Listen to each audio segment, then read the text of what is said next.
চট্টগ্রামের রাউজানে গেছেন কিন্তু শিবুর পেড়া খাননি এমন মানুষ খুঁজে পাওয়া মুশকিল। প্রচুর চাহিদা এর। প্রবাসী বাঙালিদের কাছেও রয়েছে বিশেষ কদর। ফকিরহাটের ছোট্ট একটি ঝুপড়ি ঘরে তৈরি হচ্ছে শিবুর পেড়া। বংশ পরম্পরায় চলে আসছে এই ঐতিহ্যবাহী মিষ্টির কথা, আর সেটাই জানবো চট্টগ্রাম প্রতিনিধি মনিরুল ইসলামের কাছ থেকে। ছোট্ট একটি দোকান, প্রায় অন্ধকার, জাঁকজমক ঠাকঠমক নেই, অথচ এখানেই দূর দূরান্ত থেকে ছুটে আসেন মানুষ। ঐতিহ্যবাহী এক মিষ্টির স্বাদ নিতে আসেন। নাম শিবুর পেড়া। এটা প্রচুর চাহিদা, এটা অনেক সুস্বাদু এবং এটা ব্রিটিশ আমল থেকে এই ঝুপড়ি ঘরের মধ্যে উনি ইয়াটা তৈরি করে। আমাদের আত্মীয় স্বজন অন্যান্য যারা আছে তাদের কাছেও এগুলো পাঠাই এখান থেকে পেড়া কিনে। এটার তো কোনো বাইরে কোনো ব্রাঞ্চ নাই, তো আমাদের পেড়া নেওয়ার জন্য খাওয়ার জন্য এখানে আসতে হয়।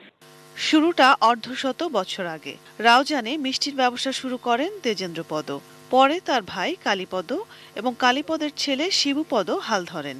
শিবুর আমলেই তাদের তৈরি প্যারা খ্যাতি পায়, ছড়িয়ে পড়ে শিবুর প্যারার নাম। বছরখানেক আগে মারা গেছেন শিবুপদ।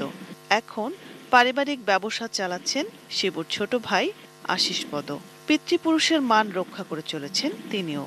একই গুণে মানে এই প্যারা তৈরি করেন।